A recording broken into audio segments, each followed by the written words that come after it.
शाहीन शाह पहले रोले क्या कम हैं कि ऊपर से ये वाली हरकतें कि चेक करें भाई साहब अपने पाँव के नीचे बॉल को दबाकर जैसे बंदा पानी नहीं निकालने वाला या फिर पता नहीं क्या शाहीन साबित करना चाहता था, ऐसे बॉल को रोक रहा था कि अंपायर ने देखा और उसने कहा कि भाई साहब ये जरा बॉल तो दिखाएं कि बॉल टेम्परिंग के ज़मरे में अगर आता है आप पर तो पाबंदी लगाई जाए ना। आप पहली विकेटें ले नहीं पा रहे हैं, आकर टेल एंडर्स की विकेटें ले रहे हैं, तो उससे बेहतर है कि आपको पाबंदी ही लगा देते हैं। लेकिन शुक्र है कि अभी तक तो कोई बात नहीं आई। हो सकता है कि कल तक कोई बात ना आ जाए कि यार ये भी बॉल टेम्परिंग होती है कि आप अपने पाँव के नीचे बॉल को दबाकर उसे रगड़े।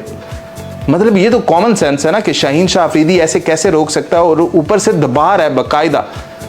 तो एक बार तो बच गया है, लेकिन शायद शाहीन का दिल नहीं कर रहा कि वो बचे। वो चाहता है कि उसके ऊपर पाबंदी लगे।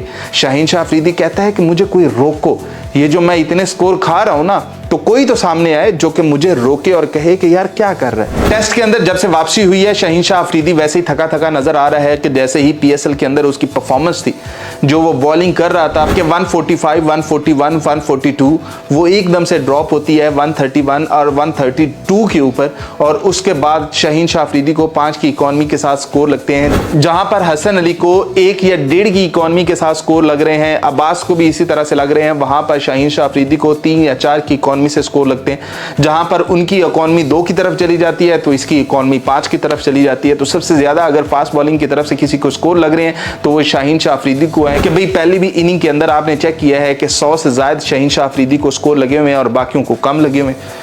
तो अब देखते हैं कि शाहीन शाह अफरीदी आगे क्या करता है। यहाँ पर तो एक बार ऐसा महसूस होता है कि बच गया है कि उसके बाद उन्होंने बॉल को चेक किया है तो बॉल कोई ज़्यादा ख़राब हुई नहीं थी, तो जिसकी वजह से शाहीन शाह अफरीदी की बचत हो गई है। लेकिन ये कॉमन सेंस है कि आप ऐसा करोगे तो ये बॉल टेम्परिंग ही कहलाई जाएगी, क्योंकि आपके शूज़ के नीचे लोहे के कील टाइप लगे होते हैं। जो भी फास्ट बॉलर्स और जो भी ये इंटरनेशनल क्रिकेट में खेल रहे होते हैं, कभी आपने उनके अगर बूट देखे हैं, जॉगर्स देखे हैं, तो उनके नीचे आपको एक कील नज़र आएंगे कि जिसकी वजह से ग्राउंड की ग्रिप अच्छी होती है। और वो अगर जो कील है गेंद के ऊपर रगड़े जाएंगे तो बॉल टेम्परिंग तो होगी, कि चाहे आप अपने मुंह से छीलो चाहे अपने पाँव से छीलो, बात तो एक ही रहेगी। तो अब देखते हैं कि बचत होती है कि नहीं। लेकिन शाहीन शाह अफरीदी से इतनी गुजारिश करेंगे कि कोई बात नहीं, विकेटें अभी नहीं आ रही, कल को आ ही जाएंगी। कहीं ना कहीं कोई जिम्बाब्वे ने भी आना है तो टेल एंडर्स ने भी आना है, तो वहां पर सेट कर लेंगे कि भाई पहले मैच के अंदर 6 विकेटें हैं मेरी, 7 विकेटें हैं मेरी, कौन सी बात करती हो कि मेरे पास विकेटें नहीं है। तो ठीक है, चाहे टॉप ऑर्डर ना आए लेकिन टेल एंडर तो आएगा ना, तो उसको पकड़ लेंगे। तो ये वाले काम कम से कम ना करो, इससे दूर ही रहो, क्योंकि आपको पता ही है कि लाहौर कलंदर ये वो अब आगे क्या जाना। तो बॉल टेम्परिंग से दूर रहो कि पहले पता नहीं किसने बॉल टेम्परिंग की थी जिसकी वजह से फ़खर ज़मान को फंसा दिया गया और फ़खर ज़मान फंसा।